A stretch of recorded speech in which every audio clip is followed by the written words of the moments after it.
Hello everyone, I welcome you all in my Science Academy YouTube channel जहां पर हम लोग गेट एक्सेल के माइक्रोबायोलॉजी का सिलेबस को कंप्लीट कर रहे हैं और इसी की कंटिन्यूशन में हम लोग आज से एक नया सेक्शन स्टार्ट करने वाले हैं जो है सेक्शन नंबर 10 माइक्रोबियल इकोलॉजी। सबसे पहला टॉपिक है जो वो है माइक्रोबियल इंटरैक्शन। तो हम लोग आज के दिन ये टॉपिक करने वाले हैं। तो ये गेट लाइफ साइंसेस माइक्रोबायोलॉजी का सिलेबस है। इसमें जो येलो कलर से मार्क है उसको मैंने कंप्लीट कर दिया। तो अभी जस्ट रिसेंटली लास्ट वीडियो में मैंने मेथड इन माइक्रोबायोलॉजी में ये इलेक्ट्रॉन माइक्रोस्कोपी, लाइट माइक्रोस्कोपी, ये सब कंप्लीट किया। तो सेक्शन 2 हो गया है। फिर सेक्शन 4, 5, 6, 7 और 8, 9 आज हम लोग शुरू कर रहे हैं 10th नंबर। कंप्लीट करूँगा आज के सेशन में माइक्रोबियल इंटरैक्शन। तो चलिए फ्रेंड्स, आज का ये सेशन शुरू करते हैं। यहाँ पर माइक्रोबियल इंटरैक्शन में पढ़ना क्या कि दो ऑर्गेनिज्म माइक्रोबियल। अब माइक्रोबियल में हमने पहली बात करें कि इसमें बैक्टीरिया आ सकता है, इसमें फंजाई आएगा, इसमें प्रोटोजुअन्स आएंगे और इसमें वायरस आएगा। तो ये सब आपस में कैसे इंटरैक्ट कर रहे हैं, इसी को हम लोग बोलते हैं microbial interaction. So microorganisms interact with each other and can be physically associated with other organisms in a variety of way। तो एक दूसरे के साथ में, जैसे ये A है, ये दूसरा वाला B है, ये दोनों फिजिकली इंटरेक्ट कर रहे हैं, एक दूसरे के साथ टच होके ये एक दूसरे के साथ इंटरेक्शन कर रहे हैं। तो यहाँ पर one organism can locate on the surface of the other organism as ectobiont और लोकेटेड इंडोबायोटिक। तो हो सकता है कि एक दोनों के सरफेस के ऊपर, बाहर के सरफेस पे अटैच हो, आउटर सरफेस पे, जैसे बी के ऊपर में ए आ जाए आउटर सरफेस पे, तो इसको बोलेंगे एक्टोबायोट। और अगर बी के अंदर में ए चला जाए तो इसको बोलेंगे एंडोबायोट। ठीक है, ये दो तरीके का इंटरेक्शन होता है। अब यहाँ पर based on the type of interaction, यहाँ पर दो तरह की ब्रॉड कैटेगरी होते हैं माइक्रोबियल इंटरेक्शन में। एक होगा पॉजिटिव इंटरेक्शन, जिसको हम लोग बोलते हैं प्लस एंड प्लस। देखिए यहाँ पर तीन साइन को समझना जरूरी है, इसको पहले क्लियर कर लेते हैं।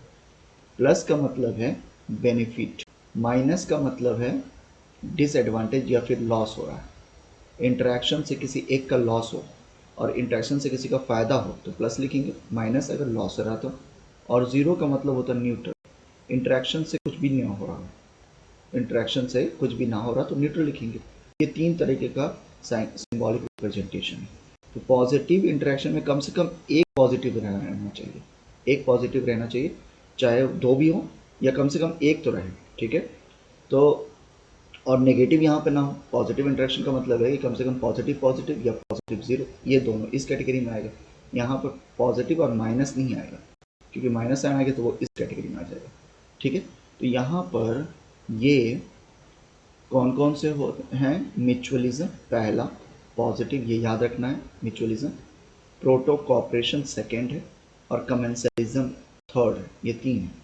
अब देखिए म्यूचुअलिज्म में होता है दोनों में प्लस प्लस, दोनों को फ़ायदा, जब साथ में आएंगे तो दोनों ऑर्गेनिज्म फ़ायदा होगा।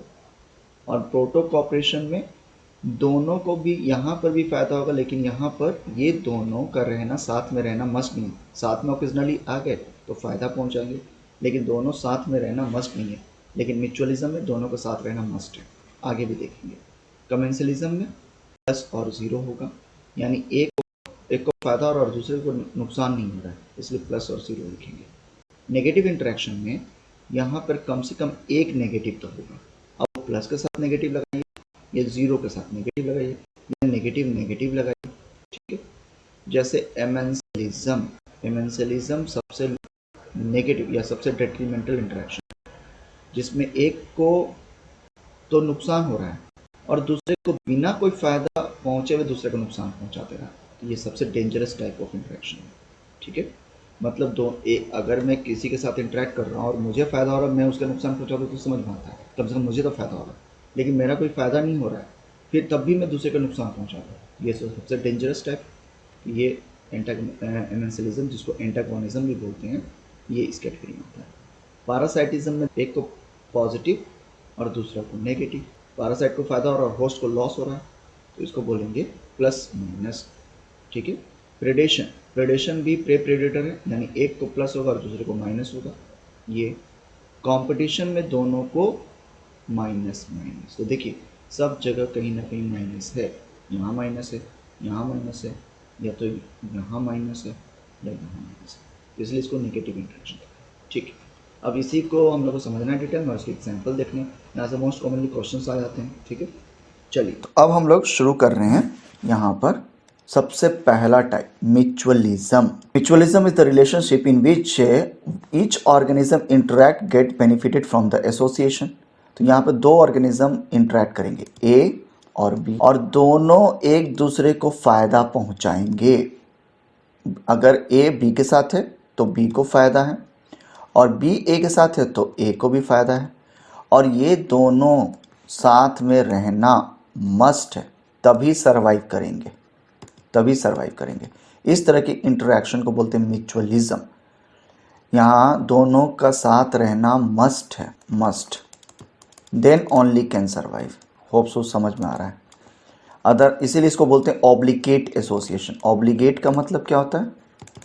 Strict, must association, obligate association. ठीक है, it is a obligatory relationship. देखिए ये पूछता है कि ऑब्लिगेटरी रिलेशनशिप कौन सा है, in which mutualist and the host are metabolically dependent on each other, एक दूसरे से मेटाबॉलिकली डिपेंडेंट है। ठीक है, it is a very specific where one member of association can not be replaced by another.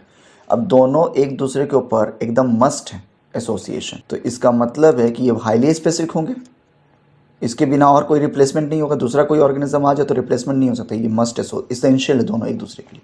ठीक है, mutualism requires close physical contact, ये एक दूसरे के साथ टच करेंगे। ठीक है, relationship of the mutualism allow the organism to exist in habitat that could not be occupied by either species alone. यानी ये जिस स्पीसीज जिस जगह पर भी रहते हैं वहाँ दोनों में से कोई एक अलग अलग रहे तो सर्वाइव नहीं करेगा, इसलिए दोनों को साथ में रहना ज़रूरी है। Mutualistic relationship between organism allow them to act as a single organism. दोनों इतना क्लोज हो गए, एक दूसरे के अलग नहीं रह सकते, तो ये एज सिंगल ऑर्गेनिज्म ट्रीट होंगे। ठीक है, ये कभी अलग अलग रह ही नहीं सकते, जब भी देखोगे दोनों साथ में रहेंगे। ठीक है, तो यहाँ तक समझा। अब एग्जाम्पल आ रहे हैं। लाइकेन इसका बेस्ट एग्जाम्पल है। लाइकेन, लाइकेन किसका एसोसिएशन है? तो ये दो यहाँ पर ऑर्गेनिज्म साथ में कंबाइन करते हैं, ये मालूम है। एक है फंजाई और दूसरा है एल्गी या ब्लू ग्रीन एल्गी। एल्गी होगा या फिर ब्लू ग्रीन एल्गी, जिसको साइनोबैक्टीरिया कहते हैं, बैक्टीरिया कैटेगरी में। तो जो फंगल पार्टनर उसको बोलते हैं mycobiont. Mycology is the branch of science which deal with the study of fungus. तो माइको आ गया तो फंगस आ गया। और एल्गल को हम लोग बोलते हैं एल्गोलॉजी या फाइकोबायोंट, फाइकोबायोंट। तो ये एल्गल पार्टनर है। यहाँ पर साइनोबैक्टीरिया भी हो सकता है, साइनोबैक्टीरियम और ग्रीन एल्गी। ओके, अब दोनों यहाँ पर ये समझना है कि दोनों एक दूसरे को क्या फ़ायदा पहुँचाने वाले और कैसे पहुँचाने वाले। तो अगर फंगस है और यहाँ पर बैक्टीरिया या एल्गी है, बैक्टीरिया में ब्लू ग्रीन एल्गी, तो ये फोटोसिंथेसिस करते हैं क्योंकि इनके पास क्लोरोफिल होता है। तो क्लोरोफिल होगा तो फोटोसिंथेसिस करेंगे। तो फोटोसिंथेसिस से ये क्या करते हैं कि ये ग्लूकोज बनाते हैं, और ग्लूकोज जो बनाया ये फंगस को दे दिया। फंगस हेटरोट्रॉपिक है, ये अपना खाना खुद नहीं बना सकते, ये दूसरे पे डिपेंड होते हैं। तो इनको फ्री में फूड मिल गया, कहाँ से? तो ब्लू ग्रीन एल्गी या एल्गी से। तो ये एल्गी को अपने साथ में रखेंगे कि तुम मेरे लिए खाना बनाओ। तो अच्छा ठीक है, ये तो फंगस को फ़ायदा हो गया एल्गी से, एल्गी को भी कुछ फ़ायदा होना चाहिए फंगस से। तो एल्गी क्या करता है, फंगस से लेता है, इससे काम करवाता है कि ये CO2 तो एटमॉस्फेयर से मिल गया, लेकिन वाटर नहीं मिलेगा, क्योंकि फोटोसिंथेसिस के लिए आपको मालूम है वाटर भी जरूरत है।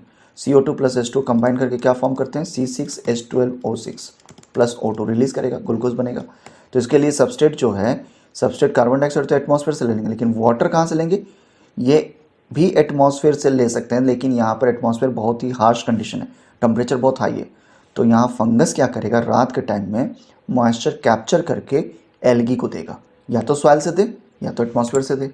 तो फंगस क्या दे रहा है? H2O, water. इसीलिए ये दोनों साथ में रहेंगे, और ये जनरली उस जगह पर रहते हैं जहाँ पर कंडीशन बहुत ही ज़्यादा हार्श हो, अनफेवरेबल हो। इसलिए लाइकेन पॉइनियर कम्युनिटी भी कहलाता है। ये बहुत बार क्वेश्चन पूछा हुआ है कि पॉइनियर कम्युनिटी का मतलब है जहाँ पर लाइफ पहले नहीं था, तो सबसे पहले जो कम्युनिटी आएंगे वो आएंगे लाइकेन। तो यहाँ पर म्यूचुअलिज्म रहना ज़रूरी है, दोनों एक दूसरे का सपोर्ट करना ज़रूरी है, ठीक है। अब ये देखिए इसके सारे कैरेक्टर हार्श वाले हैं या unfavourable, resistant to high temperature and drying, और slowly it is very slow, grow slow and able to form colonies habitat that are do not permit the growth of other organism. तो ये मैंने character बता दिया कि उसको क्या फ़ायदा है, याद रखना ये, ठीक है। तो यहाँ पर एक चीज़ और ये समझना है कि फंजाई का पॉपुलेशन कितना होता है 95%, और एल्गी का परसेंटेज कितना है 5%। तो देख रहे हैं मेजर पोर्शन यहाँ पर फंजाई है, 5% ही सिर्फ एल्गी है। लेकिन यहाँ पर इससे कोई फ़र्क नहीं पड़ता कि कौन कितना ज़्यादा परसेंटेज में है, दोनों का साथ रहना ज़रूरी है, ठीक है। अब आ रहे हैं दूसरा एग्जाम्पल। दूसरा एग्जाम्पल है यहाँ पर प्रोटोजोन्स एंड टर्माइट। तो टर्माइट के गट में एक प्रोटोजोन्स होता है जिसका स्पेसिफिक नाम है ट्राइकोनिम्फा, जो बेसिकली सेलुलेज एंजाइम सिक्रीट करता है। तो सेलुलेज एंजाइम क्या करेगा, सेलुलोज को डिग्रेड करेगा। एक्चुअली टर्माइट खुद सिक्रीट नहीं करता सेलुलोज, उनके गट में प्रोटोजोन्स रहते हैं जिनको बोलते हैं ट्राइकोनिम्फा, ये दोनों साथ में रह रहे हैं, और जिसकी वजह से टर्माइट वुड को डिग्रेड कर सकता है। अब इससे टर्माइट को क्या फ़ायदा और ट्राइकोनिम्फा को क्या फ़ायदा? तो टर्माइट को ये फ़ायदा है कि ये अपने गट में जो ट्राइकोनिम्फा को रखा वो सेलुलोज सिक्रेट कर रहा है, और सेलुलोज सिक्रेट करने की वजह से ये सेलुलोज को डाइजेस्ट कर पा रहे हैं, और डाइजेस्ट करके ग्लूकोज में कन्वर्ट कर देंगे और ग्लूकोज को एब्जॉर्ब कर लेगा। तो ग्लूकोज जब ये एब्जॉर्ब करेगा टर्माइट, तो यही ग्लूकोज प्रोटोजोन्स को भी डायरेक्टली मिल जाएगा। तो प्रोटोजोन को क्या फ़ायदा, इनको एनएरोबिक कंडीशन चाहिए पहला, तो वो टर्माइट के गट में ही पॉसिबल है। और दूसरी चीज़ कि ये प्रॉपर प्लेस दे रहा है उनके ग्रोथ के लिए, फेवरेबल कंडीशन दे रहा है। ट्राइकोनिम्फा डायरेक्टली बाहर की तरफ ग्रो करेंगे तो उनकी डेथ हो जाएगी, ठीक है। होप सो ये समझा। थर्ड एग्जाम्पल है पैरामीशियम एंड क्लोरेला। क्लोरेला क्या है, अगेन ये एल्गी है। कौन सा एल्गी, ग्रीन एल्गी, फोटोसिंथेसिस कर सकता है। अब पैरामीशियम क्या है, पैरामीशियम यहाँ पर प्रोटोजोन्स है। तो यहाँ पर दोनों का एसोसिएशन साथ में रहना क्यों ज़रूरी है? तो पहला यहाँ पर कि क्लोरेला तो समझ में आ रहा फोड बनाएगा, फोटोसिंथेसिस कर सकते हैं, ग्रीन है तो फोटोसिंथेसिस करेगा, और फोटोसिंथेसिस करके ग्लूकोज बनाएगा। ग्लूकोज किसको दे दिया, पैरामीशियम को। पैरामीशियम को तो फ़ायदा हो गया, लेकिन क्लोरेला को क्या फ़ायदा होगा, यहाँ पर इसको होस्ट या प्लेस टू लीव सेफली, ये इसको फ़ायदा है, ठीक है। और इजी फॉर्म में एल्गी को वो सारे कोफैक्टर या विटामिन मिल गया जो पैरामीशियम खुद बनाएगा, तो ये खुद नहीं बना सकता। तो पैरामीशियम से क्या मिला, पहला तो होस्ट, और दूसरा क्या मिला, कोफैक्टर और vitamins which paramecium synthesize for their own survival. तो वो क्या करेगा, एल्गी को भी दे देगा, ठीक है। तो दोनों का फ़ायदा समझ में आ। अब आ रहे नेक्स्ट, सिंट्रोपिज्म। ये क्या है, ये भी it will come under mutualism. लेकिन यहाँ पर क्या हो रहा है कि ये दोनों एक दूसरे के डायरेक्ट कांटेक्ट में नहीं आ रहे हैं। यहाँ पर ऑर्गेनिज्म एक जो है कुछ मॉलिक्यूल को बनाकर सिक्रीट कर रहा है, जो सेकेंड वाला मॉलिक्यूल इसको लेकर सर्वाइव कर जा रहा है, और इसके बदले में ये भी कुछ बना रहा है जिसकी जो ये इसको दे दे रहा है। तो यहाँ पर एक दूसरे से डायरेक्ट कांटेक्ट में नहीं आ रहे हैं, नो डायरेक्ट कांटेक्ट। तो यहाँ पर association in which the organism of one growth of one organism depend on और on improved by the substrate provided by the other organism. तो सबस्ट्रेट जो प्रोवाइड करेगा उसके बेसिस पर ये सर्वाइव करेंगे, दूसरा कोई। तो जैसे यहाँ पर कंपाउंड ए है, ये compound A population A1 bacteria use करके क्या बनाया, प्रोडक्ट बी, और ये कंपाउंड बी जो बना इसने सिक्रीट किया, इसने पॉपुलेशन 2 वाले ने लेकर इसको कन्वर्ट कर दिया सी में, और सी जब मिला तो ये दोनों ने यूटिलाइज किया, ये ए ने भी यूटिलाइज कर लिया, ठीक है, और इस बी ने भी यूटिलाइज कर लिया। तो यहाँ पर देखिए, in theoretical example of syntrophism population 1 is able to utilise and metabolise compound A और form compound B, but can not metabolise beyond compound without cooperation of population 2. अगर पॉपुलेशन 2 रहेगा तभी ये बनेगा, और population 2 is unable to synthesize compound A but it can metabolize compound B forming compound C, then both population first and second are able to carry out metabolic reaction which lead to the formation of end product that neither population could produce alone. इसको C को finally ये किस में convert कर सकते हैं, product, जैसे A B में कन्वर्ट हुआ, बी सी में कन्वर्ट हुआ और सी फाइनली प्रोडक्ट में बना। तो यहाँ पर दोनों का साथ रहना जरूरी है। पॉपुलेशन 1 जो है वो ए को बी में कन्वर्ट करेगा और पॉपुलेशन 2 बी को सी में कन्वर्ट करेगा। तो इस फाइनल प्रोडक्ट के लिए सी बनना जरूरी है, और सी तभी बनेगा जब पॉपुलेशन 2 को बी मिलेगा, और बी तभी मिलेगा जब पॉपुलेशन 1 रहेगा और ए को बी में कन्वर्ट करेगा, क्योंकि सेकेंड वाला बी ए को सी में कन्वर्ट नहीं कर सकता। तो ये सब एक दूसरे के ऊपर डिपेंडेंट है, लेकिन यहाँ पर क्या है, मेटाबॉलिक प्रोडक्ट है और ये दोनों एक दूसरे के डायरेक्ट कांटेक्ट में नहीं आ रहे हैं। ठीक है, होप सो ये समझा। इसके एग्जाम्पल समझते हैं। इसके एग्जाम्पल है methanogenic ecosystem in sludge digester. Sludge digester का मतलब है जो यानी सीवेज वाटर ट्रीटमेंट। इसमें डाइजेस्ट करने के लिए जो हम लोग ऑर्गेनिज्म को यूज़ करते हैं उसको बोलते हैं स्लज डाइजेस्टर। तो यहाँ पर एनारोबिक कंडीशन होगा मीथेन। तो यहाँ पर सबसे पहला वाला आ रहा है, methane produced by methanogenic bacteria which depend upon inter species hydrogen transfer by other fermentative bacteria. तो इसको मीथेन प्रोड्यूस करने वाले बैक्टीरिया को कार्बन चाहिए और हाइड्रोजन का सोर्स चाहिए, तभी ये किस में कन्वर्ट करेगा, CH4। तो कार्बन तो मिल जाएगा इसको ऑर्गेनिक सब्सटेंसेस में जो यहाँ सीवेज में प्रेजेंट है, लेकिन हाइड्रोजन कहाँ से आएगा। तो हाइड्रोजन के लिए ये दूसरे बैक्टीरिया के प्रोडक्ट पर डिपेंड होते हैं, जिसको बोलते हैं एनारोबिक फर्मेंटिंग बैक्टीरिया, जो जनरेट कर रहा है CO2 और H2O utilising carbohydrate which is then utilise by methanogenic. उसके बाद आ रहे हैं नेक्स्ट वन, लैक्टोबैसिलस एरोबिनोसस और एंट्रोकोकस फेकलिस। ये सेकेंड एग्जाम्पल है। ये दोनों साथ में ग्रो करेंगे एक ही प्लेट पर, लेकिन अलग अलग नहीं ग्रो कर सकते।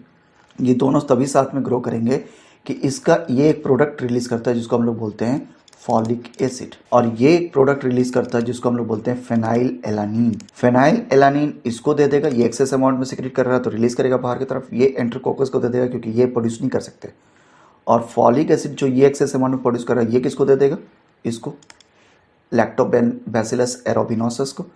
तो जब दोनों साथ में रहेंगे तो दोनों एक दूसरे की ज़रूरत को पूरा कर रहे हैं। ठीक है, ये फेनाइल एलानीन दे दिया और ये फॉलिक एसिड दे दिया इसको, फॉलिक एसिड। तो दोनों ग्रो करके, लेकिन दोनों एक ही प्लेट पर रहेंगे। होप सो ये समझा। तो यहाँ पर हम लोगों ने इसके दो क्लासिकल एग्जाम्पल को देखे। अब सेकेंड टाइप का जो इंटरेक्शन आ रहा है उसको बोल रहे हैं protocooperation. It is a relationship in which organisms in association are mutually benefited with each other. This type of interaction is very similar, but the relationship between the organism and the protocooperation are not obligatory as in mutualism. तो इसका मतलब है कि यहाँ पर भी दोनों साथ में रहेंगे, प्रोटोकॉपरेशन, एक दूसरे का सपोर्ट करेंगे, लेकिन ये इंटरेक्शन और association is not a must. दोनों अलग अलग रहते हैं तो उनकी डेथ नहीं होगी। Individual can also survive. ये सबसे बड़ा डिफरेंस है। दोनों को साथ में रहना कोई मस्ट नहीं है, जैसे ऊपर वाला म्यूचुअलिज्म में मस्ट था, इसमें नहीं है। ओके, अब एग्जाम्पल आ रहे हैं। तो association of desulfovibrio and chromatium, it is a protocooperation between carbon cycle and the sulphur. दोनों साथ में आ गए। डिसल्फोविब्रियो क्या कर रहे हैं, कार्बन साइकिल में इन्वॉल्व है, और क्रोमेटियम किस में इन्वॉल्व है, सल्फर साइकिल में। तो दोनों साथ में आ गए तो कार्बन और सल्फर साइकिल दोनों साथ में होने लगा। जो इन्वायरमेंट में हो रहा है, इसका कुछ प्रोडक्ट यहाँ चला गया, इसका कुछ प्रोडक्ट यहाँ आ गया। ठीक है, तो ये दोनों साथ में दोनों साइकिल करा रहे हैं। लेकिन इंडिविजुअली रहे तो कार्बन साइकिल अलोन अलग से चलेगा और क्रोमेटियम अलग से चलेगा, सल्फर साइकिल। दोनों इंडिविजुअल सर्वाइव कर सकते हैं। दूसरा example, interaction between nitrogen fixing bacteria and cellulolytic bacteria such as cellulomonas. तो बैक्टीरिया यानी एमोनियम का फॉर्मेशन ये भी होगा और साथ में सेलुलोज का डिग्रेडेशन भी करेंगे। सेलुलोज को डिग्रेड करके क्या फॉर्म करेंगे, ग्लूकोज। ठीक है, ये दोनों प्रोसेस साथ में चलेगा। ठीक है, नेक्स्ट आ रहे हैं कमेंसलिज्म। ये भी पॉजिटिव टाइप ऑफ इंटरेक्शन है जिसमें एक को फायदा और दूसरे, यहाँ पे जीरो, न्यूट्रल है। एक को फायदा और दूसरे को न्यूट्रल, कोई नुकसान नहीं, तो 0 और plus. One organism commensal is the association which is benefited, जो बेनिफिटेड होगा उसको क्या बोलेंगे, कमेंसल। और दूसरा जिसको कोई लॉस नहीं हो रहा है उसको बोलेंगे होस्ट, ठीक है, नाइदर बेनिफिटेड नॉर हार्म। तो it is a unidirectional association and if the commensal separate from the host it survive. तो ये दोनों का साथ में रहना कोई ज़रूरी नहीं है, ठीक है, कमेंसल सर्वाइव कर सकता है। एग्जाम्पल आ रहे हैं, non pathogenic E coli in the intestine of human. तो यहाँ पर ई कोलाई जो है ये ई कोलाई होगा, यहाँ पर ई मिसिंग है, E coli Escherichia coli bacteria gram negative जो ह्यूमन के इंटेस्टाइनल ट्रैक्ट में रहते हैं। ये जो ई कोलाई है वो दूसरे बैक्टीरिया के सराउंडिंग में रह रहा है, ठीक है, जिसको बोल रहे हैं बैक्टीरियोइड्स। ये दोनों कहाँ रह रहे हैं, ह्यूमन होस्ट में। तो ई कोलाई क्या कर रहा है, यहाँ रहने के साथ में एनएरोबिक कंडीशन क्रिएट कर रहा है, -O2 कंडीशन क्रिएट करता है, जिसकी वजह से बैक्टीरियोइड को फ़ायदा होता है और ये ग्रो कर जाते हैं, उनको सुटेबल इन्वायरमेंट मिल रहा है ग्रो करने के लिए। तो फ़ायदा किसको हो गया, बैक्टीरियोइड को। और ई कोलाई को क्या है, ना कोई फ़ायदा है ना कोई लॉस है, ठीक है, होप सो ये समझा। तो यहाँ पर इन दोनों के एसोसिएशन में बैक्टीरियोइड को क्या हो रहा है, कमेंसल, और ई कोलाई को क्या है, E coli is become a 0 यानी होस्ट, ठीक है। दूसरा आ रहा है फ्लेवेनोबैक्टीरियम एंड लेगियोनेला निमोनोफिला। तो यहाँ पर किसको फ़ायदा नहीं होगा, 0, ये होस्ट है। लेगियोनेला निमोनोफिला इसको फ़ायदा हो रहा है, देखते हैं क्या फ़ायदा होगा। तो ये क्या सिक्रीट कर रहा है, ये सिक्रीट करेगा सिस्टीन। सिस्टीन क्या, cysteine which is amino acid, sulphur containing amino acid, जो कौन यूज़ कर लेगा, लेगियोनेला निमोनोफिला, और सर्वाइव कर जाएंगे। तो यहाँ पर इसको फ़ायदा हो गया। लेकिन ये बाहर की तरफ सिक्रीट कर रहा है तो फ्लेवोबैक्टीरियम को कोई लॉस नहीं है, वो बाहर की तरफ बहुत ज़्यादा सिस्टीन बना कर रिलीज़ कर रहा है, तो उसमें से थोड़ा सा सिस्टीन लेगियोनेला निमोनोफिला भी ले लिया। दूसरा यहाँ पर है association of nitrosomonas host and nitrobacter commensal in a nitrification. Nitrosomonas और नाइट्रोबैक्टर ये क्या करते हैं, एमोनियम आयन को कन्वर्ट करते हैं NO2 में, नाइट्राइट में। ये क्या है, नाइट्राइट, और ये क्या है, एमोनिया। इसमें पहला एग्जाम्पल नाइट्रोसोमनास, और दूसरा ये नाइट्राइट फर्दर कन्वर्ट होगा नाइट्रेट, जो करेगा नाइट्रोबैक्टर, हाँ नाइट्रोबैक्टर। ये नाइट्रोबैक्टर को नाइट्राइट मिल गया, और नाइट्राइट किसने बनाया, नाइट्रोसोमनास। तो ये बना के बाहर की तरफ रिलीज़ किया और इसके ऊपर ये फिट कर गया। तो फ़ायदा किसको है, नाइट्रोबैक्टर। नाइट्रोबैक्टर क्या हो गया, पॉजिटिव, और नाइट्रोसोमनास को कोई लॉस नहीं, ये तो बना के ऐसे भी रिलीज़ कर रहा था बाहर, तो इसमें से यूज़ करके इसको खुद सर्वाइव कर गया नाइट्रोबैक्टर। तो यहाँ पर नाइट्रोबैक्टर कमेंसल है, इसको फ़ायदा हो रहा है, और नाइट्रोसोमनास यहाँ पर 0। समझ में आया ये, इस पूरे रिएक्शन को बोलते हैं नाइट्रिफिकेशन, इसको बोलते हैं नाइट्रिफिकेशन, ठीक है। अब आ रहे हैं next one, nitrosomonas oxidise ammonia into nitrite, finally nitrobacter uses nitrite to obtain energy. इसी को डिस्कस किया अभी, ठीक है। नेक्स्ट आ रहे हैं एमेंसेलिज्म। एमेंसेलिज्म अब यहाँ से नेगेटिव शुरू हुआ, नेगेटिव टाइप इंटरैक्शन। एमेंसेलिज्म में एक को नुकसान और दूसरे को कोई फ़ायदा नहीं, 0 एंड माइनस या माइनस और 0 type of interaction. When one microbial population produces a substance that inhibits the other product population, then the interpopulation relationship is known as एमेंसेलिज्म और एंटागोनिज्म। जैसे दो ऑर्गेनिज्म A और B, ये इसके ऊपर इसको कोई डायरेक्ट कंपटीशन नहीं है, A और B अलग अलग हैं, लेकिन फिर भी A ने क्या किया, कुछ मॉलिक्यूल को सिक्रीट किया बाहर की तरफ, एंटीबायोटिक, जो इसको जाकर किल कर दिया। B से इसको कोई खतरा भी नहीं था, तब भी B को किल कर दिया। इस तरह के इंटरेक्शन को बोलते हैं एमेंसेलिज्म। और जो सिक्रीट कर रहा है ये मॉलिक्यूल, इसको बोलते हैं एंटीबायोटिक और एंटीबायोसिस। अब यहाँ पर ये नेगेटिव टाइप ऑफ रिलेशनशिप है। Population which produced inhibitory substance are unaffected and may gain a competitive और survive in a habitat while other will get inhibited, this is called antibiosis. Antibiosis. तो तो जो chemical है इसको मैंने पहले discuss कर दिया, एंटीबायोसिस इसको कहते हैं। Example, lactic acid produced bye lactic acid bacteria इन ए वेजाइनल ट्रैक्ट। तो वेजाइना में लैक्टिक एसिड बहुत सारे ऑर्गेनिज्म प्रोड्यूस करते हैं और लैक्टिक एसिड बेसिकली क्या करता है, इस कैंडिडा एल्बिकन्स को क्या करता है, किल कर देता है। तो यहाँ पर ये नॉर्मल फ्लोरल जो है वो क्या, ये क्या होगा, ये 0, इसको कोई, इससे कोई डायरेक्ट कंपटीशन भी नहीं था, इस पर कोई हार्मफुल नहीं हो रहा है, ये आराम से सर्वाइव कर रहे हैं, इससे कोई इंटरेक्शन से लॉस नहीं है, ना ही गेन है। तो ये 0 और इसका लॉस हो गया ये माइनस, ऑल्दो दोनों में कोई डायरेक्ट कंपटीशन भी नहीं है। जो मॉलिक्यूल सीक्रेट किया उसको बोलते हैं लैक्टिक एसिड। तो ये क्या हो गया, एंटीबायोसिस। एंटीबायोसिस का मतलब होता है जो किसी लिविंग ऑर्गेनिज्म की ग्रोथ को इनहिबिट करते हैं, उसको बोलते हैं एंटीबायोसिस। अब आ रहे हैं दूसरा example, skin normal flora. Fatty acid produced by skin flora में inhibit pathogenic bacteria on the skin. तो बहुत सारे हमारे स्किन के ऊपर में फैटी एसिड प्रोड्यूस करते हैं जिसकी वजह से पीएच चेंज हो जाता है या बहुत सारे ऑर्गेनिज्म ग्रो नहीं कर पाते पैथोजेनिक। तो ये अगेन क्या है, ये एमेंसिलिज्म का एग्जाम्पल। तो स्किन फ्लोरा को क्या हो रहा है, ये 0 हो गया, इसको कोई इंटरेक्शन में लॉस नहीं है, और बैक्टीरियल पैथोजेनिक बैक्टीरिया क्या हो गया, लॉस माइनस, और ये क्या हो गया, एंटीबायोसिस। ठीक है, थर्ड आ रहे हैं thiobacillus thiooxidans. Thiobacillus thiooxidans produce sulphuric acid by oxidation of sulphur which is responsible for lowering of the pH of culture media which inhibit the growth of most other bacteria। तो दो bacteria यहाँ पर हैं, कोई दोनों का direct competition नहीं, ए और बी। इसने क्या किया, सल्फ्यूरिक एसिड प्रोड्यूस कर दिया H2SO4। ठीक है, और ये सल्फ्यूरिक एसिड से पीएच क्या हो गया, H+ का कॉन्सेंट्रेशन हाई, पीएच लो। पीएच लो होने की वजह से ये ऑर्गेनिज्म की डेथ हो गई, ऑल्दो इसका कोई इससे डायरेक्ट कंपटीशन नहीं था, फिर भी बी को किल कर दिया। तो बी का क्या हो गया, लॉस, और इसको कोई लॉस नहीं है, ये 0। तो क्या प्रोड्यूस किया, H2SO4। ये क्या था, ये एंटीबायोसिस था।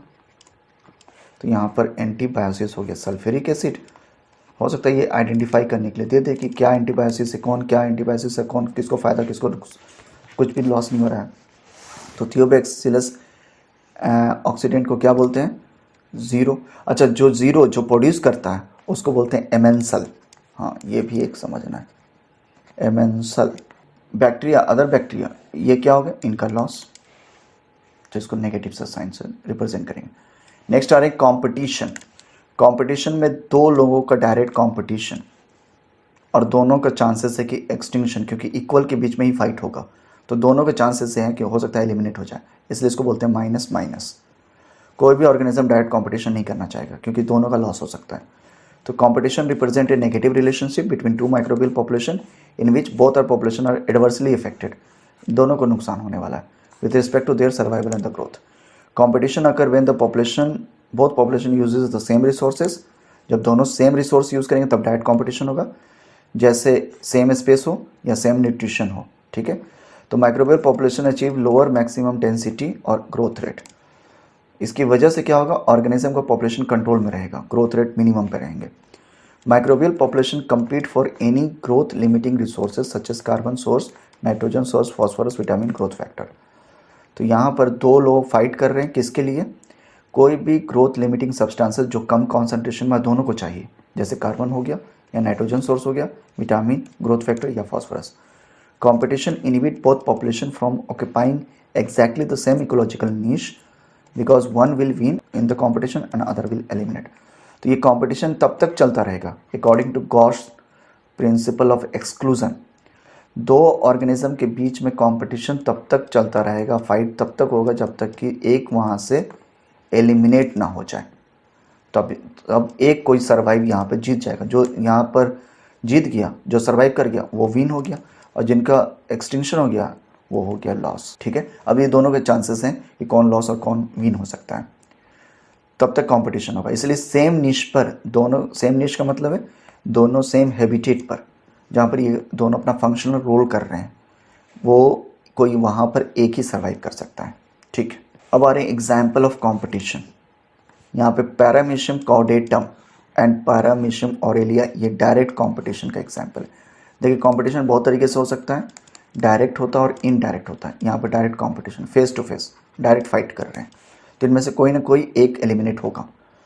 तो पैरामीशियम कॉर्डेटम और पैरामीशियम ओरेलिया दोनों एक ही प्लेट पे अगर ग्रो करा दें तो यहाँ पर पैरामीशियम ओरेलिया इनका सरवाइव कर जाते हैं और पैरामीशियम कॉर्डेटम एलिमिनेट कर जाता है, क्योंकि पैरामीशियम ओरेलिया एक टॉक्सिक मटेरियल सिक्रीट करता है जिसको बोलते हैं कप्पा पार्टिकल।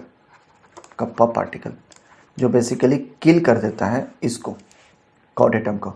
ये एक्सपेरिमेंट किया हुआ है कि एक प्लेट पर ग्रोथ मीडियम में दोनों ऑर्गेनिज्म को रखा जाए।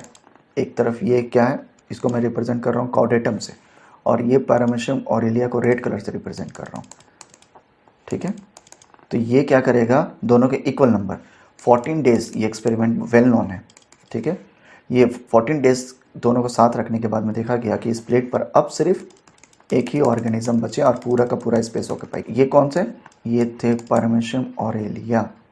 किसका एक्सटेंशन हुआ, पैरामीशियम कॉर्डेटम। कैसे हो गया, पैरामीशियम ओरेलिया ने कप्पा पार्टिकल को सिक्रीट किया जो कि किल कर दिया कॉर्डेटम को, ठीक है। अब आ रहा है second, parasitism. Next type of interaction है नेगेटिव, जहाँ पर ये नेगेटिव एंड पॉजिटिव इस तरह का इंटरेक्शन हो सकता है। तो नेगेटिव कौन होगा, होस्ट जिसके ऊपर पैरासाइट ग्रो करेंगे, और फायदा किसको होगा, पैरासाइट को, ठीक है। तो it is a relationship in which one population parasite will get benefited, तो ये पॉपुलेशन को बेनिफिट हो रहा, plus and derive its nutrition from the host, host का लॉस है, उससे खाना ले लिया जा रहा है, in association which is harmed. तो host parasite relationship is characterise by the relatively long term या long period contact which may be physical और मेटाबॉलिक, या तो उसके बॉडी के ऊपर है या मेटाबॉलिक प्रोसेस पे डिपेंड हो जाए। Some parasitic live outside the soul, is host outside the host जिसको बोलेंगे एक्टोपैरासाइट, और कुछ अंदर की तरफ चले जाते हैं जिसको बोलते हैं एंडोपैरासाइट, बॉडी के अंदर चले जाएंगे, ठीक। वायरसेस, अब पहला एग्जाम्पल आ रहे हैं viruses. Viruses are obligatory intracellular parasite, ये बॉडी के अंदर जाएंगे, इंट्रासेलुलर, और ऑब्लिगेट का मतलब है स्ट्रिक्ट। ये सारे वायरसेस तभी लाइव होते हैं, या ये सारे वायरसेस डिजीज कॉज करते हैं क्योंकि ये बॉडी के अंदर चले जाते हैं, और ये इनका ग्रेट होस्ट स्पेसिफिसिटी, यानी ये स्पेसिफिक होस्ट को ही टारगेट करेंगे, दूसरे होस्ट को टारगेट नहीं करते। There are many viruses that are parasitic to bacteria like bacteriophage, yes, like इसका एग्जांपल हम लोग लिख सकते हैं T4 लेमडा, ये सब बैक्टीरियोफेज है, लेमडा फाज या T4 फाज। बैक्टीरियोफाज वो वायरस होते हैं जो बैक्टीरिया को इन्फेक्ट करते हैं, फंजाई और एल्गी को भी करते हैं। दूसरा आ रहा है बिडेलो विब्रियो। बिडेलो विब्रियो ये क्या है, बैक्टीरिया जो दूसरे बैक्टीरिया को क्या करेगा, किल कर देगा, एक्टोपैरासाइट है, तो मैनी ग्राम नेगेटिव बैक्टीरिया, ठीक है। तो यहाँ पर ये इसको फायदा हो गया और जिसके साथ एसोसिएट हुआ उसको लॉस हो रहा है। तो parasitic Bdellovibrio penetrate the outer membrane of the host and enter the periplasmic space but not inside the cytoplasm, तो ये बाहर की तरफ है। ग्राम नेगेटिव बैक्टीरिया में सेल वॉल होते हैं, सेल वॉल के बाहर की तरफ में लिपोपॉलीसेकेराइड का लेयर होता है, कैप्सूल्स, और ये बिडेलो विब्रियो यहाँ पर जाकर एसोसिएट हो जाएंगे, तो ये बाहर की तरफ है, ये सेल के अंदर नहीं जा, तो इसको बोलेंगे एक्टोपैरासाइटिक, ठीक है। नेक्स्ट आ रहे हैं प्रे प्रेडेशन। प्रे प्रेडेशन में अगेन प्रे का लॉस, इसका लॉस हो रहा है, और प्रेडेटर शिकारी, ये क्या है, ये प्रेडेटर, ये अटैक करेगा किसके ऊपर, प्रे के ऊपर, तो इसका लॉस है। जैसे यहाँ पर मैं लिख दूँ, यहाँ पर डियर और इसको लिख दूँ टाइगर, तो टाइगर अटैक कर रहा, टाइगर यहाँ प्रेडेटर हो गया, और प्रे कौन के जिसके ऊपर शिकार किया गया वो हो गया डियर। तो it is wide spread phenomenon where one organism predator engulf और attack the other organism prey, तो प्रे का लॉस है और प्रेडेटर का फायदा है। कैन बी लार्जर और स्मॉलर, प्रे बड़ा भी छोटा हो सकता है than predator and normally result the death of prey, तो इनका लॉस हो गया। Normally prey predator interaction is of short duration, ये सिर्फ थोड़ी देर के लिए इंटरेक्शन होता है, और यहाँ पर जो है डिफरेंस ये भी प्लस माइनस है। Host parasite, parasitism long term association है और यहाँ पर ये शॉर्ट टर्म एसोसिएशन, ठीक है। अब आ जाते हैं एग्जाम्पल पे, protozoans bacteria in soil. Protozoan किसके ऊपर फिट करते हैं, जैसे पी ओरेलिया किसके ऊपर फिट करेगा, बैक्टीरिया के ऊपर, या फिर यूग्लिना, यस यूग्लिना प्रोटोजोन से किसके ऊपर फिट करेंगे, और नाइट के टाइम में, डे के टाइम में तो ये तो फोटोसिंथेसिस कर सकता है, नाइट के टाइम में ये हेटरोट्रॉपिक हो जाते हैं, सेप्रोफाइट्स बैक्टीरिया के ऊपर फीड करेंगे, तो ये बैक्टीरिया के ऊपर फीड करेंगे। ठीक है।